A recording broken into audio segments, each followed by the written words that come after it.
เจ้าสำหรับมันนี้เดือนกุมภาเดือน2เดือนมันนี่ก็วันที่1พอดีก็ที่ผ่านมากันเกือบเบิดทุกแห่งอยู่ในประเทศอันนี้ก็บ่เป็นเบิดทุกแห่งว่ากับแต่มันเกือบบางบอนเพิ่นก็เซอร์วิสอยู่เฮ็ดอยู่นมัสการพระเจ้าแต่ว่าในแถวนี้นั่นบ่มีโบสถ์มานมัสการพระเจ้ามีโบสถ์แต่คนมาบ่ได้พี่น้องว่าน้ำแข็งลงขอบคุณพระเจ้าสำหรับวันนี้ก็กลับมาโบสถ์อีกพี่น้องก็ได้ไก่ทางไก่อยู่ดีสบายบ่เนาะถึงว่าอยู่นี่ก็คิดจับNew Beginning Lao Baptist Church เกิดยังคือเก่าพี่น้องเราก็มาพบกันนี่คือเก่าทางความสบายมาถึงทุกคนอยู่ทุกคนทุกแห่งที่เบิ่งรายการนี้ก็ว่าอยู่ไสก็แล้วแต่เมืองลาวเฮากันที่รอดคิดถึงในพระนามพระเยซูคริสต์ก็ยังกินฮอดกันคือเก่าพี่น้องยังบ่ได้ปะบ่ได้ทิ่มบ่ได้ปะบ่ได้ไล่บ่ได้ใกล้ได้ห่างก็กลับมาอีกพบกันอีกนะถึงว่าในนามพระเยซูคริสต์ที่ยังให้พวกเรามีโอกาสได้มาพบกัน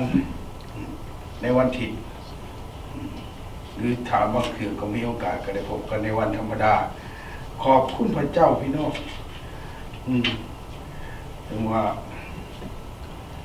อยู่ใกล้ก็เห็นกันนะแต่ว่าถึงแม้ว่าเฮาจะบ่ได้จับมือถือแขนกันได้ก็เห็นหน้าเห็นตากันได้ยินเสียงกันก็ขอบคุณพระเจ้าพี่น้องแต่ปีนี้ก็ตกมาชุดเดือนที่2แล้วพี่น้องก้าวเข้าวันที่1ของเดือนที่2สำหรับปี2026แต่ว่าขอบคุณพระเจ้าพี่น้องถึงว่าเรายังมีโอกาสยังนำไปยืนอยู่ได้เห็นพี่เห็นน้องอีกพี่น้องได้เห็นอีกในปีนี้ในเดือนนี้ฉะนั้นขอบคุณพระเจ้าพี่น้องจังหวะเมื่อนี้จังหวะขึ้นมาเว้าแล้วก็อธิษฐานเผื่อซึ่งกันและกันเด้อพี่น้องอธิษฐานเผื่อบ้านเมืองในเมืองนี้คือกันประเทศนี้คือกันอธิษฐานเพื่อท่านประเทศอธิษฐานเพื่อทุกกรณีที่เกิดขึ้นอยู่ในประเทศนี้และก็ในโลกนี้โอ้บ่น้อยหมดโลกอธิษฐานเพื่ออะไรเนาะคริสเตียนนี่ท่านเพราะว่าคริสเตียนบ่เป็นที่ให้อำนาจยังพี่น้องอธิษฐานหาพระเจ้าให้พระเจ้าปกปักรักษาโลกนี่เพราะโลกนี่พระเจ้าปกปักรักษาพระเจ้าสร้างขึ้นมาฉะนั้นทุกอย่างพระเจ้าทำได้บางเสียเฮาก็คือว่ามันเป็นไปบ่ได้นะแต่พระเจ้าเป็นได้ทุกอย่างนะพี่น้องเอเมนเฮ็ดได้ทุกอย่างพี่น้องฉะนั้นพวกเราอยากให้ทุกสิ่งเกิดขึ้นในทางที่ว่าหลายคนอยากเห็นว่าอยากมีสันติภาพในโลกนี้จะเห็นสันติภาพนะเอเมนขอบคุณพระเจ้าถึงว่าบ่มีบนอื่นนอกจากพระเจ้าจะสร้างสันติภาพขึ้นมาในโลกนี้ได้ฉะนั้นเจ้าเฮาต้องอธิษฐานเพื่อทานหาพระเจ้านั่นหลายสิ่งหลายอย่างเกิดขึ้นฉะนั้นสิ่งเหล่านี้บ่แม่นสิหาได้ง่ายๆพี่น้องสิได้ง่ายๆสันติภาพนี่นะผู้ข้าเกิดขึ้นมาแต่1949พี่น้องเกิดขึ้นมาเพิ่นก็ว่าโอ้เจ้าเกิดขึ้นมาก่อนประเทศจีนได้เป็นคอมมิวนิสต์ได้เจ้านี่เกิดน้ำหลังเพิ่นว่าประเทศจีนเกิดก่อนเจ้าเขาได้คอมมิวนิสต์ปี1949อยู่แต่ว่าก่อนพวกข้าเกิด2 เดือนเขาได้ฉันได้เป็นประเทศสาธารณรัฐประชาชนจีนใน2 เดือนพวกข้าได้ทั้งได้เกิดฉะนั้นจังหวัดจีนได้เป็นสาธารณรัฐประชาธิปไตยประชาชนจีนในเดือนตุลาวันที่1พี่น้อง1949อาเมนฉะนั้นถึงบ้านนี้นะ เขาก็เพื่อจะได้สันติภาพก็ยังบ่ทันมีสันติภาพเท่าคู่มือนี่พี่น้องวางทิศแล้ว2-3มื้อผ่านมาก็จับกันก็ถึงลูกน้องฉะนั้นจังว่าประกาศภาวะฉุกเฉินจังว่ากฎอัยการศึกประกาศทั่วประเทศพี่น้องแต่ยังบ่มีสันติสุขประเทศลาวเขาคือการนักร้านเพื่อพี่น้องชาวคริสเตียนที่นมัสการพระเจ้าที่เชื่อพระเจ้านะพี่น้องอยากมีสันติสุขอยากมีสิทธิเสรีภาพเชื่อพระเจ้าในประเทศลาวเฮาก็อธิษฐานเพื่อเอิ้นหาพระเจ้าฉะนั้นก็ยังปานนั้นก็ยังเพราะว่าบ่มีนะครับสันติภาพหรือไม่มีสันติภาพบ่มีสิทธิเสรีภาพในการเชื่อถือเอเมนขอบคุณพระเจ้าโดยเฉพาะผ่านมาอยู่เมืองคุณคำแขวงขมวนพี่น้องที่แล้วเนี่ยใต้ก็ไปพังบ่ได้อยู่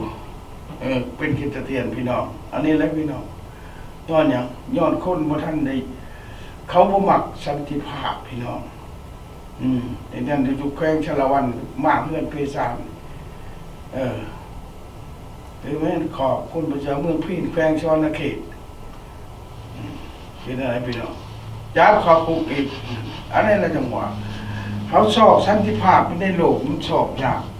เพราะว่าคนเขายังบ่รู้จักสันติภาพนะพี่น้องอยู่ในต่างประเทศต่างแดนไผก็ต้องการสันติภาพพี่น้องเห็นนั่นพวกพระสงฆ์ญาคูญาซ่าเพิ่นเดินวอกพอพิษเพิ่นว่าย่างเพื่อสันติภาพเดี๋ยวมันบ่แม่นพี่น้องหาไผก็ต้องการแต่อย่าลืมว่าสันติภาพมันแท้จริงนะคือ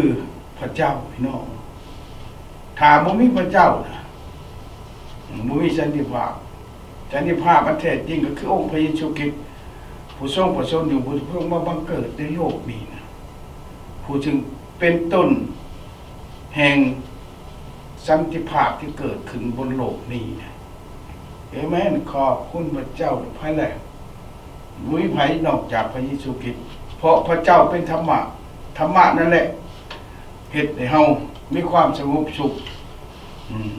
เฮ็ดให้สันติภาพในโลกนี้เกิดขึ้นได้ถ้าทุกคนเชื่อพระเจ้า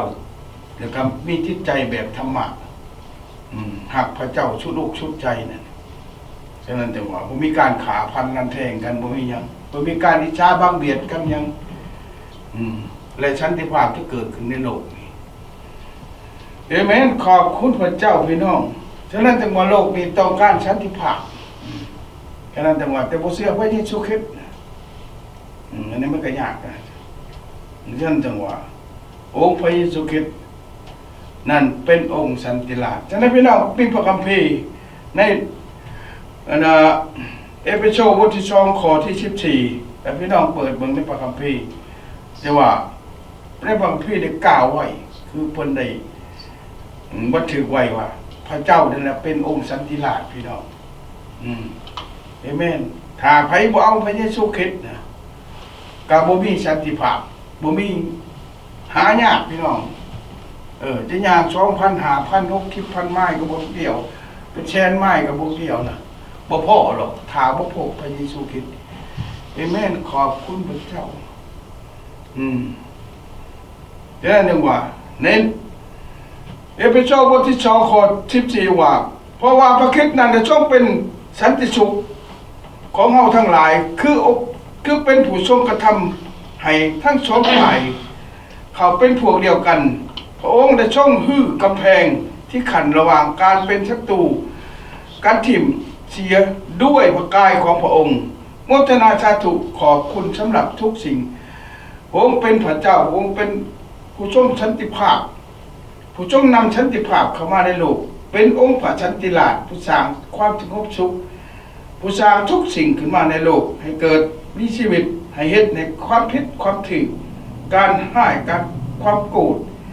และผู้ที่ผิดเถียงเกลียวกันให้เข้ากันรู้จักหักแพงกันก็เพราะพระองค์นั้นขอบคุณพระองค์สำหรับทุกสิ่งในพระนามพระเยซูคริสต์เจ้าเอเมนนี่แหละพี่น้องพระเยซูเป็นองค์สันติราชนะเฮ็ดให้เฮาทั้งหลายได้เป็น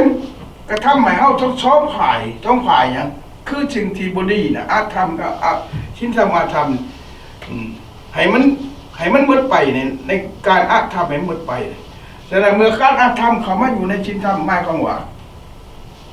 อาธรรมนั้นเข้าไปพอธรรมะเป็นสิ่งที่ทำลายความเป็นอาธรรมนั้นออกจากจิตใจของเขาเกิดขึ้นมาขึ้นในพระคัมภีร์บอกว่าทุกคนเป็นคนบาปขาดจากพระราชมีของพระเจ้าได้เกิดจากพระเจ้าแต่บ่เชื่อพระเจ้าพี่น้องฉะนั้นจึงเฮ็ดให้เฮายุ่งยากลำบากอย่างเฮาเชื่อเฮาเองนี่เชื่อกล้ามเนื้อเฮาเองเชื่อเงินเชื่อทรัพย์สินเงินทองของเฮาเองนะแต่อย่าลืมพี่น้องเงินของเฮานะบ่ได้นำเฮาไปสวรรค์บ่ได้นำเฮาไปสู่สันติสุขสู่สันติภาพของพระเจ้าใดหลังจากตายจากโลกนี้แล้วนะก็บ่มีใครเอาเงินไปจ้างหรือไปอยู่สวรรค์ใดเอเมนขอบคุณพระเจ้าฉะนั้นจังว่าก่อนจากโลกนี้ไปเราต้องเฮ็ดให้สองฝ่ายที่อยู่ในเฮาน่ะสองฝ่ายมันอยู่ไสสองฝ่ายมันอยู่ในให้มื้อนี้คิดแนวนึงมื้อนี้คิดแนวนึงนะฉะนั้นจังว่าเฮ็ดหยังก็บ่แล้วเพราะว่ามันต่อสู้กันอยู่พี่น้องถ้าว่าความอธรรมนะที่มีอยู่ในเฮาบ่ได้ถูกทำลายบ่ได้ถูกให้กลับกลายมาเป็นความชินธรรมน่ะมาว่าสันติภาพบ่มีนะแม้แต่ในเฮาเองนะก็เกิดวุ่นวายสับสนทุกอย่างเกิดขึ้นมาอยู่ในทุกมื้อแต่ละวันพี่น้องฉะนั้นขอบคุณพระเจ้าท่านพี่น้องถ้าพี่น้องนะยังมีสิ่งเหล่านี้นะแต่ว่าพระเจ้าเชื่อพระเจ้าเชื่อพระเยซูคริสต์แล้วเป็นไปบ่ได้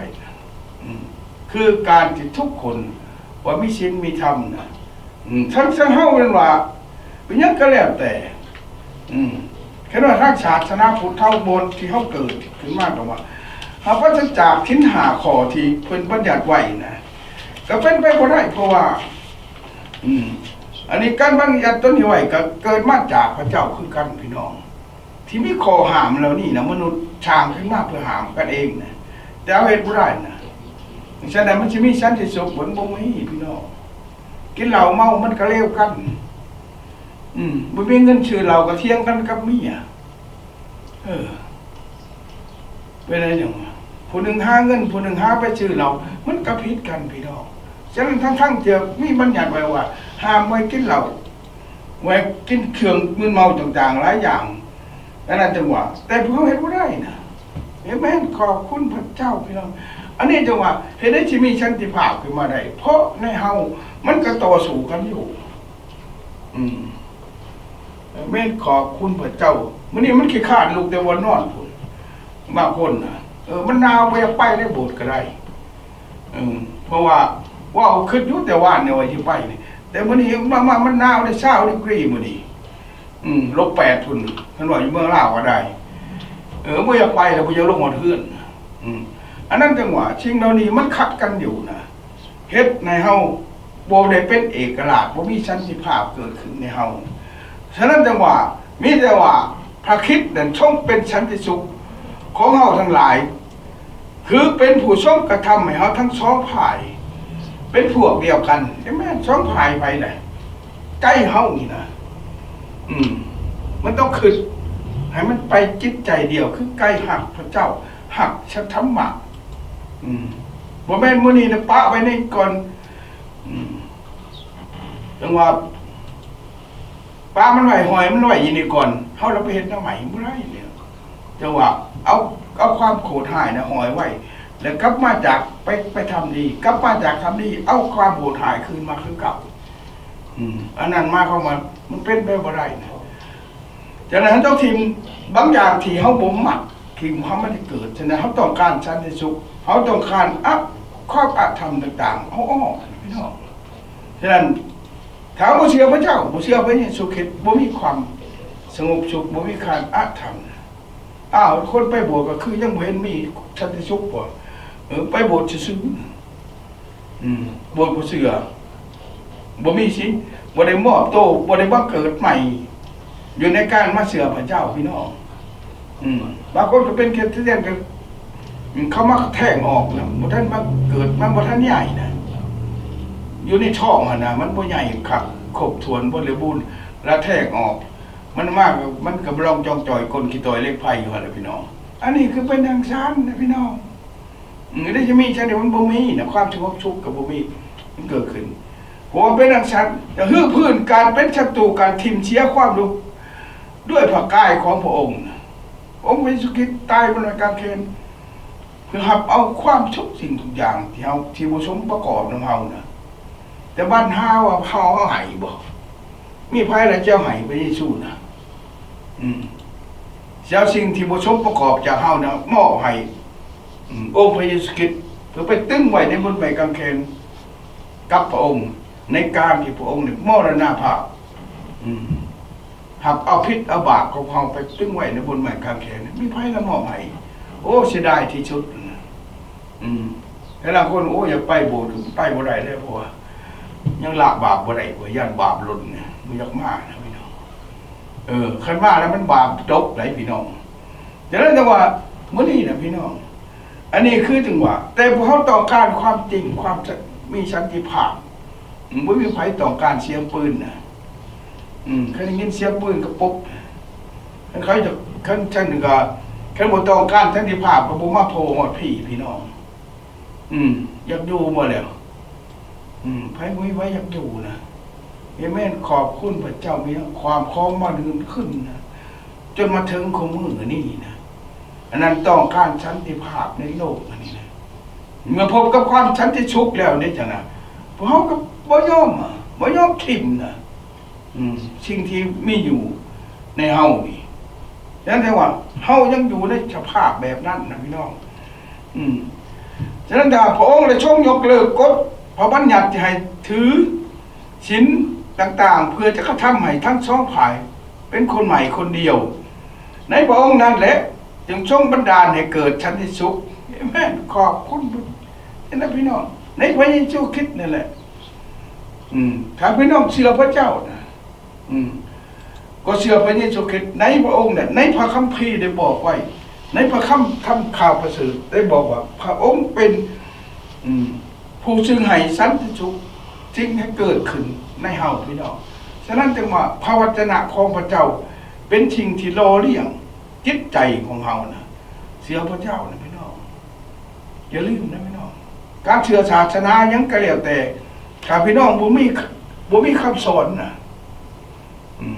ใส่มือถือไว้อ่านให้เข้าใจนะอย่าไปคืนแต่คนอื่นจะบอกฐานความจริงนะมันเป็นทางชั้นนะพี่น้องนั่นตัวอย่างคือผู้ขาเกิดขึ้นมาเพิ่นได้บอกไว้ว่าไปกินไปทานไปยังก็แล้วแต่เพิ่นว่าสิได้บุญหลายเพิ่นว่าเพิ่นสิได้บุญจะไปสวรรค์นะพี่น้องทานหน่อยก็ได้บ่ได้ไปทานหลายจังได๋นะแต่ว่าในนิทานว่าคนที่ท่านผ่าฉลงพื้นเดียวได้บุญกว่าคนที่กองกฐินบักใหญ่ๆพี่น้องแต่ของมือในไผสอนเรื่องนั้นนะคันว่าสอนเฮ็ดเรื่องนั้นมันมีไผจะเอาเงินลงไปถวายบ่มีจังนั้นเขาบ่สอนนะซั่นน่ะ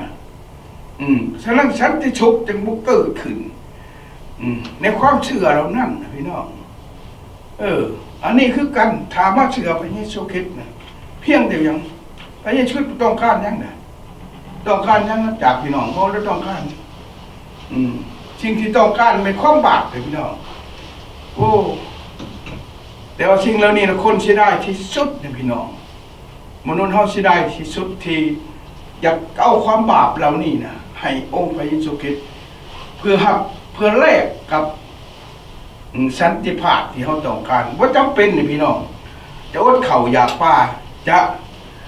ทรมานตัวเองเพื่อสันติภาพจังซั่นเพื่อภัยมัน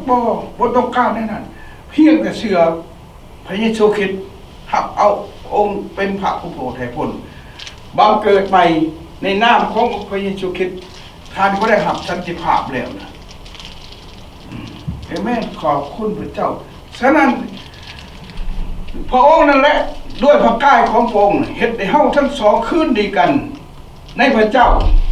เป็นกายเดียวโดยไม่กาแขนซึ่งเป็นสิ่งที่เหตุในการเป็นศัตรูกันนั้น หมดทิ้นไปพี่น้องเอเมนขอบคุณพระเจ้าพี่น้องมันดุได้มาโบสถ์ก็ได้พอมันได้ว่ามีไผมียังคัดค้านนี่ใจเดียวนี่นะเชื่อพระเยซูคริสต์เนี่ยบ่มีอยากไปครับวัดทิศเนี่ยว่าบ่มีเลยอยากไปทางไหนทางชวนบ่มีอยากไปหันไปนี่อยากไปโบสถ์พี่น้องเดี๋ยวว่านมัสการพระเจ้าเชื่อพระเจ้านะเชื่อพระเจ้าอันนี้แหละพี่น้องไม่อยู่ใช่เลยฉะนั้นจังหวะสิ่งที่มันเป็นศัตรูกันก็คืออย่างโยมันขาดกันพันแท่งกันข้อมือเป็นศัตรูกัน แต่มันอยู่ในใจเขามันก็เป็นศัตรูเขาทุกมือพี่น้องเป็นนิสัยไหนศัตรูหนึ่งคือการเนาะบุญอยากลุกแต่นอนตอนเมื่อเช้า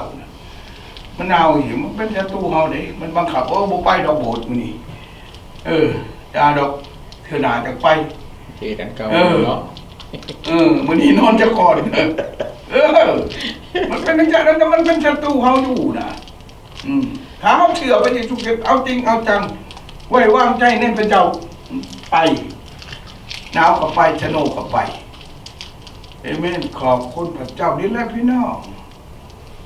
เสนาพระเยซูคริสต์เนี่ยถ้าเขาเป็นผู้ถึงเอาถึงการเป็นทุกอย่างไว้ในบทใหม่กางเขนเฮ็ดให้ทุกสิ่งที่กลายที่เป็นศัตรูกันนั้นให้หมดสิ้นไปพี่น้องบ่ต้องคิดแต่ว่ายังให้โลกนี่โอ้พอตู้ซ่อมนี่ไปเห็นแต่ความสงบสุขการเป็นศัตรูกันระหว่างคนลาวต่อคนลาวไม่ยังก็แล้วแต่บ่จำเป็นดอกผู้ทำเราบ่มีความสามารถดอกแต่ว่าพระเจ้าเนี่ยสามารถเฮ็ดได้นะหากคนลาวเชื่อพระเจ้านะมันสิช้ายังจะไปพังคนตายเลยในลงขี้ดินในชีบ่ได้นะมันสิช้ายังเชื่อพระเจ้าแต่ที่มาอยู่ในบ้านเดียวกันบ่ได้บ่มีดอกถ้าว่าห้องมีศีลธรรมมีความหักจากพระเจ้ามีพระเยซูคริสต์มันอยู่ได้เอเมนขอบคุณพระเจ้านี่เอเมนขอบคุณพระเจ้าพี่น้องเห็นจังหวะชาวบ้านชาวเมืองคือไทยเมืองพีนสองผู้ประกาศประทับผู้นำคริสตจักรถูกจำคุก3 คนแต่ขอบคุณพระเจ้าพี่น้องข้าเจ้าเขาไปประกาศเรื่องพระเจ้าในคุกกันแหละเอเมนขอบคุณพระเจ้านี่เราจังเฮ็ดให้การขยายใต้น้ำเกิดขึ้นในความเชื่อพี่น้องในเมืองคุณคำที่ชาวบ้านบ่ให้ปุ้มพังศพอยู่ในดินของข้าเจ้ากับข่าวลือไปทั่วโลกเฮ็ดในความเชื่อของคนทั้งหลายเกิดขึ้นพี่น้องเอเมนขอบคุณพระเจ้าฉะนั้นจังหวะอันนี้เราจังหวะพระเยซูจึงฮู้จักว่าตะกี้ไผก็ฮู้จักคนในบ้านนะเขาเชื่อพระเยซูคริสต์แต่นี่เขาฮู้จักว่าคนเชื่อพระเยซูคริสต์เอเมนขอบคุณพระเจ้าพี่น้องพี่น้องผู้ขาจะเล่าประวัติศาสตร์ความเชื่อของไทยเซโปนนะพี่น้องก็ไทยเซโปนบ้านนึงตะกี้เขาเชื่อพระเจ้านะรัฐบาลลาวไปได้ๆรัฐบาลท้องถิ่นเขาเจ้าจำเป็นต้องจะเฮ็ดให้เขาเช่าเสือพระเจ้าคนเป็น10 ครอบครัวนะอำนาจการปกครองผู้อยากให้เขาเสือพระเจ้าเป็นอะไรดังนั้นเขาเจ้าจึงวางแผนว่าโอ้ต้องแยกพวกนี้ออกจากกันพี่น้องเอาคนละครอบครัวไปอยู่คนละบ้านย้ายไปนำทางที่เก่านะแต่ละบ้านอ้อแม่นะพอบ่ให้เขาเจ้ามาโฮมคัดเสือพระเจ้าดิจะได้ขอบคุณพระเจ้าพี่น้องขอบใจรัฐบาลท้องถิ่นขยายการประกาศให้แต่ละบ้านได้เชื่อพระเยซูคริสต์จนหมดที่เขาเจ้าไปอยู่เอเมนขอบคุณพระเจ้าแทนที่จะให้อยู่แต่บ่อนนั่นแหละมันก็จำกัดอยู่หั่นแต่ไปย้ายเขาเจ้าไปทุกบ้านใน10 ครอบครัวฉะนั้น10 หมู่บ้านเชื่อพระเจ้าทุกบ่อนที่เขาเจ้าไปอยู่ขอบคุณพระเจ้าขอบใจรัฐบาลท้องถิ่นอำนาจการปกครองเมืองเซโปนพี่น้องเอเมนขอบคุณพระเจ้าพี่น้องบ้านตานให้โคกพี่น้องตะกี้ชิปหลังคาเฮือนที่เขาเจ้าให้อยู่ในบ้านให้เขาเจ้าไปตั้งบ้านใหม่ เดี๋ยวนี้คนที่บ่ได้เชื่อพระเจ้าลังไปอยู่นำคนกิจเตียนถึง140ครอบครัวพี่น้องเป็นอะไรเอเมนขอบคุณพระเจ้าพี่น้องนี่ในจังหวะอันนั้นน่ะจ้ะพี่น้องขอบใจรัฐบาลที่ขยายการประกาศพระเยซูคริสต์ชยาที่เฮ็ดให้เขาเจ้ามีสันติภาพเอเมนขอบคุณพระเจ้านี่แหละพี่น้องฉะนั้นจังหวะพระองค์ได้เสด็จมาประกาศข่าวประเสริฐเรื่องสันติสุขแก่ท่านทั้งหลายอยู่ห่างไกลจากพระเจ้าและประกาศสันติสุขแก่พวกคนที่อยู่ใกล้พระองค์เอเมนขอบคุณอย่าลืมนะพี่น้องผู้อยู่ในโบสถ์อันนี้ผู้ใกล้พระองค์นะเชื่อพระเจ้านะถ้าพระท่านจะเชื่อพระเจ้านะบางเทื่อเฮ็ดดังจางก็บ่เป็นตาคนอย่ามาเชื่อพระเจ้าเพราะท่านทั้งหลายอยู่ในคริสตจักรฉะนั้นการประกาศของพวกเราถึงคนอยู่ห่างไกลผู้ที่บ่ทันได้เชื่อพระเจ้านะให้รู้จักเพราะพระเจ้าได้ปรากฏตัวต่อสาธารณะแห่งคู่มือนี่เกิดขึ้นในทุกคนทุกแห่งขอบคุณพระเจ้าสำหรับการประกาศทางออนไลน์ Facebook ยังก็แล้ว YouTube และพี่น้องอยู่ในประเทศของพวกเราที่ปากภาษาเฮาเองนะที่พันการประกาศนี่ได้เชื่อพระเยซูคริสต์หลายขึ้นนะฉะนั้นถึงว่าทุกสิ่งทุกอย่างเขาประกาศเรื่องของพระเจ้าเพื่อท่านจะได้รู้จักกับพระเจ้าวันนี้นะถ้าท่านรู้จักกับพระเจ้าเปิดเพจบุ๊กของท่านพังเรื่องการประกาศท่านจะบ่เชื่อวันนี้ก็แล้วแต่นะแต่ขอให้ท่านได้พังว่าพระเยซูคริสต์ผู้สร้างสันติภาพได้มาแล้วนะสันติภาพเข้ามาในโลกนี้แล้วนะมันจะเป็นชิชอกหามันดอกสันติภาพมันอยู่ไสบ่รู้สันติภาพมาแล้วอยู่ในนี่นะอยู่ในนี่นะบนนี่นะบนบอกว่าพระองค์ได้มาแล้วผู้สร้างสันติภาพในโลกนี้มาแล้วคือองค์พระเยซูคริสต์เอเมนขอบคุณพระเจ้าพี่น้องฉะนั้นจังหวะคนที่อยู่ห่างไกลนะอยู่ใกล้หรือใกล้ยังก็แล้วแต่ผู้ที่บ่ห่างอยู่ในใกล้นะไปโบสถ์พี่น้องประกาศเรื่องของพระเจ้าเอเมนขอบคุณพระเจ้ามื้อนี้จังหวะถึงเวลาที่นั่นจังหวะมาแล้วบ่ที่เฮาว่าคนก็บ่จักของพระเยซูมาแล้วบ่มาแล้วพระธรรมอิสยาห์บอกไว้เลยแต่ในประกาศพระธรรมอิสยาห์ได้บอกไว้ในอิสยาห์บทที่9ข้อ6ว่าเด็กน้อยผู้หนึ่งได้มาบังเกิดให้เฮาแล้วทรงประทานลูกชายผู้หนึ่งให้เฮาและพระองค์ทรงเป็นผู้ปกครองของเฮาพระนามขององค์คือที่ปรึกษาที่ฉลาดลักแหลมพระเจ้าผู้ทรงฤทธิ์ทรงเป็นพระบิดาตลอดไปคือองค์สันติราชเอเมนขอบคุณพระเจ้าองค์สันติราชคือสันติภาพนี่พระธรรมอิสยาห์ได้บอกไปหลายร้อยปี700-800 ปีผ่านมาพี่น้องฉะนั้นพระองค์ได้บังเกิดแล้วไปชอบพาในไหนที่ชี้ยางไปมันจุดตีนเปิ่มก็บ่เห็นดอกถ้าบ่มาโบสถ์นี่มาเชื่อพระเยซูคริสต์นี่บ่จำเป็นดอกที่ไปชอบพาน่ะขึ้นวัวพาลงน้ำมุดน้ำดำดินบุญยังก็แล้วแต่บ่เห็นถ้าบ่มาเชื่อพระเยซูคริสต์บ่เบิ่งเน็ตบ่อ่านพระคัมภีร์บ่เข้ามาในพระวิหารแห่งในทุกแห่งที่มีการประกาศเรื่องของพระเชื่อในนามพระเยซูคริสต์เท่านั้นจึงจะพบองค์สันติราชองค์สันติภาพบ่มีดอกพี่น้องเอเมนขอบคุณบ่มีมนุษย์ใดผู้ใดจะต้องไปพาไปหาผู้สร้างสันติภาพใดบ่มีนอกจากพระเยซูคริสต์เท่านั้นนะบ่มีสัตว์บ่มีม้าบ่มีหมูมาจะพาท่านไปอีกมิตรท่านเองนำตัวเองมอบกายถวายตัวมาเชื่อในนามพระเยซูคริสต์เท่านั้นท่านก็พบกับสันติภาพแล้วนะความสงบสุขจะเกิดขึ้นในท่านก็ต่อเมื่อท่านได้พบกับสิ่งเหล่านี้อ่านพระวจนะของพระเจ้ารู้จักกับข่าวประเสริฐเรื่องขององค์พระเยซูคริสต์เท่านั้นบ่มีสิ่งอื่นเอเมนขอบคุณ องค์เนี่ยมาบังเกิดแล้วพระเจ้าทรงฤทธิ์เป็นองค์พระบิดาตลอดไปคือองค์สันติลักษณ์พี่น้องพระเยซูคริสต์อิเมนขอบคุณพระเจ้าองค์เป็นพระเจ้านะถึงอะไรล่ะยอห์นบทที่14ขอเจ้าเทศว่าเฮามอบความสงบสุขไว้กับทานทั้งหลายความสงบของเฮาประทานให้แก่ทานทั้งหลายภายเฮาให้แก่พวกทานบ่เหมือนโลกให้นั่น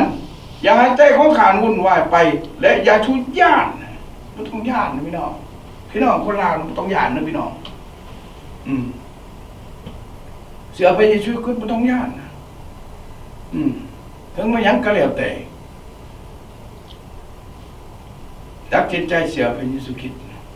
พี่น้องบางคนโอ้ต่อสู้มาเนี่ย6 มื้อจังได้พังเราเอเมนขอบคุณพระเจ้านะพี่น้องเขาไปพังเด้เป็นแค่เตี้ยนไม่พังหัวพี่ประสาทไว้พังแล้วนะกินดินเต็มนั่นขอแค่ใจหัวน้ำบานไว้พังแต่เขาต่อสู้มาอันนั้นคือพระเจ้าที่ต่อสู้กับเขาจนถึง6 วัน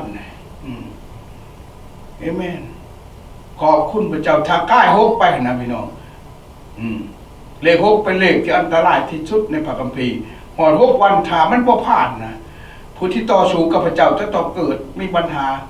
ความทิพายเกิดแก่เขาเลยพี่น้องเอเมนฉะนั้นมือที่6จึงได้พังศพลงขี้ดินนะพี่น้องเอเมนขอบคุณพระเจ้าในการต่อสู้ของพระเจ้าความทิพายใกล้จะมาถึงนะ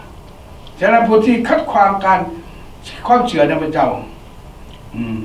หากว่าอยากพบกับความทิพายนะตัดใจเสือพระเจ้าซะให้มีสันติภาพนะอย่าไปนอนนั่งคิดอย่าไปนั่งคิดอย่าไปมือกายหน้าผากเอเมนบางคนอ้างว่าคอยเป็นเจ้าแผ่นดินแทนนี่พวกแม่นะพระเจ้าเป็นเจ้าแผ่นดินนะพวกแม่เฮานะเอเมนบางคนคอยคุ้มครองบนนี่นะพวกแม่นะพระเจ้าคุ้มครองโลกนี่ต่างหากเพราะพระเจ้าเป็นองค์สันติภาพและพระองค์สันติราชในโลกนี้นะเอเมนขอบคุณพระเจ้าพี่น้องฉะนั้นเป็นบทที่4 ข้อที่ 6ว่าแต่จงทูลเรื่องความปรารถนาของพระเจ้าทุกอย่างต่อพระเจ้าด้วยการไหวบอนฉะนั้นจึงว่าให้ก็แล้วแต่เอิ้นหาพระเจ้านะการต่อสู้ที่เมืองคูณคำข้าเจ้าอธิษฐานพี่น้องจังหวัดทุกสิ่งพระเจ้าให้คำตอบเอเมนขอบคุณมีจักอย่างที่คัดขวางเรื่องนี้ได้พี่น้องเอเมนขอบคุณพระเจ้าพี่น้องแล้วเรื่องว่าแต่ต้องชู้เรื่องทุกอย่างความปรารถนาของเราโดยการไหว้วอนฉะนั้นอธิษฐานเพื่อและการอ้อนวอนขอพร้อมกับการขอบพระคุณฉะนั้นจังหวะแล้วฉันจะชุกอันมากแต่พระเจ้าจึงเกิดขึ้นต้องเกินที่ความเข้าใจของเราจะเผาหักชาจิตใจและความคืดของเจ้าทั้งหลายไว้ในพระเยซูคริสต์เอเมนขอบคุณพระเจ้าที่พี่น้องเชื่อในพระเยซูคริสต์นะพี่น้องหลายคนนะพี่น้องที่ถือบังคับข่มเหงมากเฮือนเพชานจูดเราเขาเผาลังเฮือนพี่น้องแต่พระเยซูคริสต์จะเป็นผู้ให้สันติสุขกับข้าเจ้าเหล่านั้นนะพี่น้องเอเมนขอบคุณพระเจ้าพี่น้องหลายครั้งเรายังบริมอบความหวังไว้กับพระเยซูคริสต์ฉะนั้นสันติผู้ที่นำสันติภาพเข้ามาในโลกคือองค์พระเยซูคริสต์พี่น้องโมเมนต์ภัยนะโมเมนต์มนุษย์หน้าใดนะ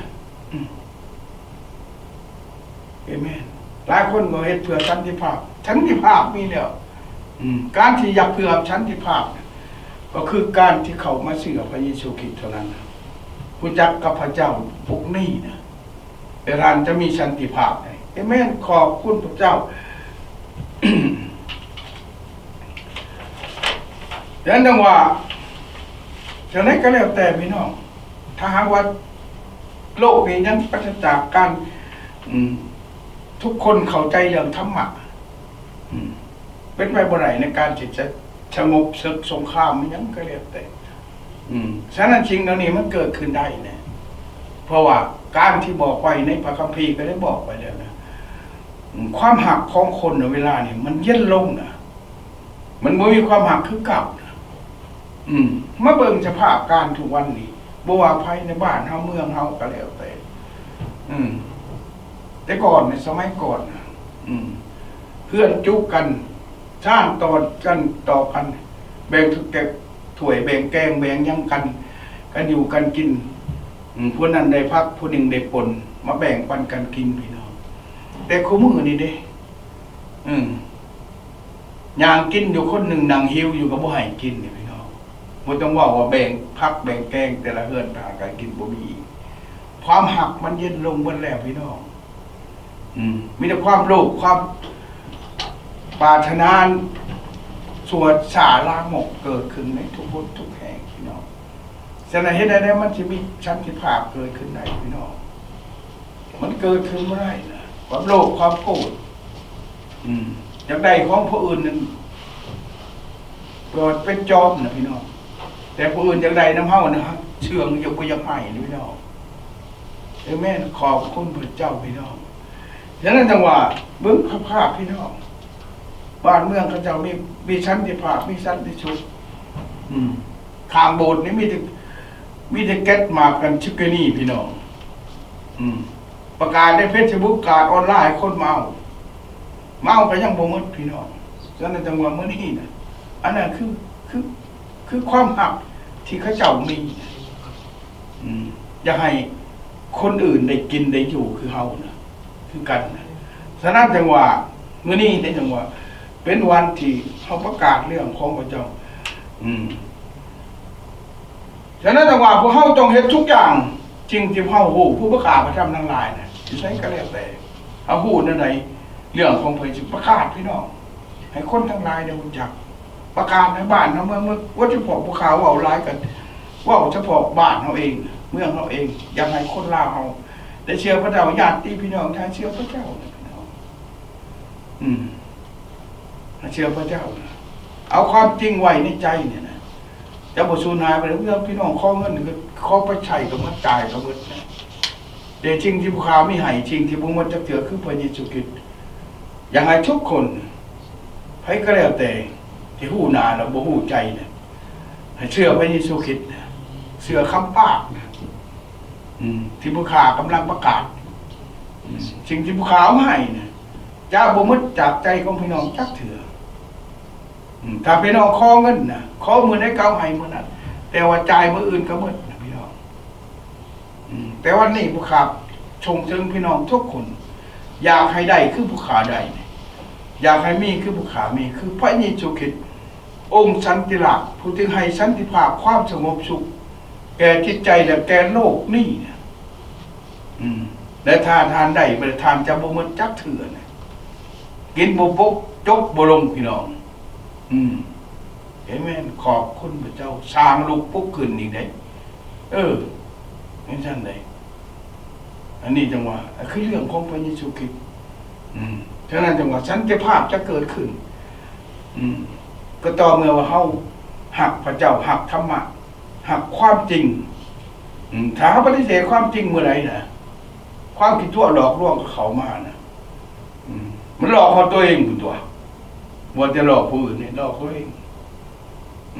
สารพัดหนึ่งเกิดขึ้นมาในโลกนี้นะไม่ได้ความอยากได้หน่อยก็มอบจะได้ลายนะพี่น้องแต่อะไรนั้นจะมีชั้นที่ชุกจักเทือนนะก็เพราะว่าเหตุการณ์มันช้ำเวลาไปนะไปเสาร์ก็ไปเมื่อแรงก็ไปตอนเด็กก็ไปนะบ่มีแต่ความสงบสุขชั้นที่ชุกบ่เกิดขึ้นแน่นะเอเมนแต่บ้านเฮาก็เดินหากันป่านขนาควันกุนอยู่เรียนว่าจะแต่กังขันเอากระบังไม้ไผ่มาคัดเอวแล้วขันยูชักแต่ทั้งหลังป่านขนาอยู่มันบ่มีชั้นที่ชุกจักเถื่อพี่น้องสุดท้ายมาจากโลกนี้ไปโดยที่บ่มียังตอบแทนชิงเจ้าเอกมาว่าหายไปจ่อยพี่น้องเพราะยังขอความโลภอยากได้ลืนบาทเรือเมืองแต่ว่าความโลภความอยากได้ เบียดอิจฉาบังเบียดถึงกันในกันจะเกิดโลกขึ้นมาจะได้โลกจะเกิดเชื้อสงครามขึ้นมาในคู่มือนี่ฉะนั้นพระคัมภีร์จึงว่าได้มาทายพุทธเจ้าสีทุกอย่างมันเกิดขึ้นนั่นนะย้อนอย่างคนที่บ่มีชันติภาพโลกนี้บ่ได้รับชันติภาพเพราะความหักของคนความอิจฉาบังเบียดเกิดเชื้อสงครามระหว่างประเทศต่อประเทศอาณาจักรต่ออาณาจักรบ้านต่อบ้านเมืองต่อเมืองเกิดเชื้อสงครามกันทุกวันนี่พี่น้องพระเยซูได้กล่าวไว้ในมัทธิวบทที่4พี่น้องฉะนั้นจึงว่าบ่ต้องสงสัยว่ายังมันจะเกิดมันยังมันเกิดแล้วนะเพราะว่าพระคัมภีร์ได้กล่าวไว้แล้วนะมันต้องเกิดพี่น้องฉะนั้นสิ่งที่จะให้มีสันติภาพเกิดขึ้นได้ก็ท่านมาเชื่อพระเยซูคริสต์บ่ต้องวุ่นวายไปเรื่องนั้นเชื่อพระเจ้าหับเอาพระเจ้าและสันติสุขจะเกิดขึ้นเอเมนขอบคุณพระเจ้าไม่มีหยังยากพี่น้องไม่ได้แบกได้ห้ามหรอกหลายคนก็บอกว่าเสือพีก็เลยเชียงงัวเชียงควายเชียงเป็ดเชียงไก่ไม่ต้องเชื่อยังหรอกมาเชื่อพระเยซูคริสต์นี่หับเอามานี่นะพี่น้องตัดสินใจเชื่อพระเจ้าหับเอาพระเจ้ากลับใจใหม่เลิกการกระทำบาปทุกสิ่งสารพัดนั้นท่านก็มีชุกแล้วนะเอเมนขอบคุณพระเจ้าฉะนั้นจังว่าเขาจะเฮ็ดให้ความสงบสุขของเขาทั้งคนก็วุ่นวายอกมุกอุกใจลูกตายเสียเมียตายจากเป็นอาจารย์ขึ้นหอดคิดถึงอยู่บ่แล้วบ่ทวนพี่น้องถ้าเฮาบ่เอาสันติสุขจากพระเจ้ามาควบคุมมาไว้ในใจเฮานี่เป็นไปบ่ได้ดอกนางไห้จนขี้ตาซ้ำกับทวนมวยไข่ติดตาอยู่กับมันบ่คืนมาดอกคนตายก็ได้พอเฮาบ่จับท่าเข้าไปเด้เอาละให้ญาติเขาบ่ได้กินได้อยู่น่ะมันเป็นทางชั้นญาติบ่จักเขาสิไปอยู่ใช้กินใช้นอนใช้เอเมนขอบคุณพระเจ้าพี่น้องเห็นอยู่นั่นบนนอนเขาก็ฉากศพเขานอนอยู่ก็ยังคือทอดอยู่พอเฮาบ่จักฉะนั้นเฮาบ่ว่าเชื่อพระเยซูคริสต์เฮาบ่จักเรื่องของพระเจ้าว่าการเป็นอยู่ของผู้ที่ยังอยู่ของผู้ที่จากไปแล้วเฮาก็บ่ฮู้นะเอเมนขอบคุณเพราะเฮาบ่ได้รู้จักเรื่องของพระเยซูคริสต์บ่ได้อยู่ในสันติภาพอันแท้จริงฉะนั้นจึงว่ามีหยังก็แล้วแต่พี่น้องถ้าทานมีทุกอย่างแต่บ่มีพระเยซูคริสต์อยู่ในใจนะบ่เชื่อพระเจ้าในทานเสียทุกสิ่งเอเมนขอบคุณพระเจ้าท่านได้ทุกอย่างเวลานี้แต่ทานเชียร์ทุกแนวหากทานบ่ได้พระเยซูคริสต์เอเมนมื้อนี้เนี่ยเป็นมื้อที่การตัดสินใจเชื่อพระเจ้าแค่นั้นจังว่าพี่น้องจงตัดสินใจเชื่อพระเจ้าแล้วทำโคลชายบริชามขออยู่มาจงให้ฉันได้ชุกมาจากพระคริสต์คุ้มครองจิตใจของเจ้าทั้งหลายพระเจ้าจะได้ทรงเอิ้นเจ้าทั้งหลายไว้ให้เป็นกายอันเดียวก็เพื่อฉันได้ชุกนั้นและพวกเจ้าจงมีจิตใจกตัญญูเอเมนขอบคุณจงให้พระธรรมของพระเจ้าสถิตอยู่ในใจของพวกเจ้าอย่างบริบูรณ์เอเมนขอบคุณพระเจ้าพี่น้องนี่แหละพี่น้องเขาอยากให้สันติสุขเกิดขึ้นในเฮาในโลกนี้นะใช้ก็แล้วแต่นะเฮ็ดหยังก็อย่าเฮ็ดหยังเกินกว่าจริงที่สมควรเฮ็ดนะเขาจะขาดบางคนก็ว่าอย่าไปเชื่อพระเจ้าปตึ้งผมไปมาใครก็ตะพูดต่อกันคือผู้ขาเห็นอยู่ในหนังในภาพไปในวิดีโอของชาวฟิลิปปินส์เนี่ยมันนั่นดอกท่านจะขาดตัวตายชาวายชีวิตไม่ยังก็แล้วแต่นะท่านจะบ่ได้ไปสวรรค์นะท่านจะตายคือมาไปนี่ชุคิดบนไม้กางเขนนั่นนะก็เป็นไปบ่ได้พี่น้องฉะนั้นท่านจะเชื่อให้จิตวิญญาณของท่านเชื่อพระเจ้านะ หับเอาพระเยซูคริสต์เป็นพระผู้ผูกให้ปล้นบุญทานจะไม่ติ้งบุญกางแคมเนี่ยเอาตะปูตอกคือพระเยซูคริสต์จะทรมานตัวเองเถอะให้ก็เรียกแต่ต้องการสันติภาพมันจะทรมานตัวเองเถอะเพียงแต่ย่างเข้ามาในวิหารของพระเจ้าย่อมหับสารภาพว่าตัวเองเห็นบาปพี่น้องทีนี้หลายคนไม่ย่อมหับว่าตัวเองเห็นบาปนะต้องการสันติภาพนะแต่ไม่ย่อมหับบาปนะว่าตัวเองเป็นคนผิดคนบาปขาดจากพระราชมีของพระเจ้าอันนี้มันก็เป็นไปบ่ได้พี่น้องถ้ามีสันติภาพเกิดขึ้นก็บ่ได้เพราะว่าเขายังบ่ได้ยอมหับเขาเองว่าเขาบาปนะบ่อยธรรมะของพระเจ้านะมาอยู่ในเฮานะคุ้มครองจิตใจของเฮานะถึงบ่ได้จะมีสันติภาพเกิดขึ้นจักเถื่อบ่มีดอกฉะนั้นในวันนี้นะถ้าพี่น้องตัดสินใจเชื่อพระเจ้าสันติภาพจะเกิดขึ้นทุกยอมหยาในบนพื้นแผ่นดินของท่านนะหรือแม่ขอบคุณพระเจ้าพี่น้องลาวเขาคือกันถ้าคนลาวเขาตัดสินใจเชื่อพระเจ้านะทุกตารางนี้อยู่ของแผ่นดินนะจะพบกับความสงบสุขและสันติสุขเกิดขึ้นนะพี่น้องเอเมนก็นั่นเป็นเรื่องของพระเยซูเรื่องข้าวประเสริฐกำลังแผ่ไปถึงญาติพี่น้องของพวกเขาอยู่ในทุกคนทุกแห่งในห้องห่วยภูเขาในโศกในเหวหรือใช้ก็เรียกกำลังเป็นอยู่ในทุกวันนี้ฉะนั้นผู้ที่บ่ทันจะเชื่อพระเจ้านะผู้ที่ต่อต้านกับการประกาศข่าวประเสริฐต้องตัดสินใจเชื่อพระเจ้าพังการประกาศข่าวประเสริฐการประกาศข่าวประเสริฐคือการที่สร้างให้ท่านได้พบกับสันติสุขเดี๋ยวครับผู้เอาธรรมะอันแท้จริงที่มาจากพระเจ้ามาเป็นอันที่คุ้มครองหัวใจของเราฉะนั้นจงให้สันติสุขที่มาจากพระเยซูคริสต์คุ้มครองจิตใจของเจ้าทั้งหลายเอเมนบ่ให้เอาเรื่องอื่นบ่ให้อำนาจบ่เอาลัทธิบ่ยังก็เรียกแต่มาเป็นนี่มันก็ตายไปแล้วมาจะต้องก็ตายไปแล้วสารพัดทิ้งนะลัทธิมันยังก็เรียกแต่เจ้าบ่ให้สันติสุขกับท่านนอกจากธรรมะหรือว่าองค์พระสันติสุขที่มาจากพระเยซูคริสต์ให้คุ้มครองจิตใจของทั้งหลายถ้าโลกนี่นะเชื่อพระเจ้าให้คุ้มครองกันนะเอาพระเยซูคริสต์เขามาคุ้มครองจิตใจมาเอาว่าสันติสุขจะเกิดขึ้นแต่นั่นครอบครัวของท่านนะถ้าเชื่อพระเจ้านะสันติสุขจะควบคุมจะคุ้มครองเพื่อนชาติบ้านช่องของท่านให้อยู่ในสันติสุขประเทศชาติของพวกเขาคือกันถ้าทุกคนเชื่อพระเจ้าทานประธานประเทศยังกระเลวเตะนายกรัฐมนตรีผู้แทนราษฎรยังเจ้านายบ้านตาแซงยังกระเลวเตะถ้าเอาธรรมะคือพระเจ้าให้คุ้มครองจิตใจของเราตั้งมันในอำนาจการปกครองมาเห็นอำนาจการปกครองแต่ว่าการปกครองของมนุษย์ต้องอำนาจของคนแต่จะเรียกให้เอาอำนาจของพระเจ้ามาคุ้มครองการปกครองบ้านเมืองยังก็เรียกแต่และท่านจะพบกับสันติสุขอันแท้จริงพี่น้อง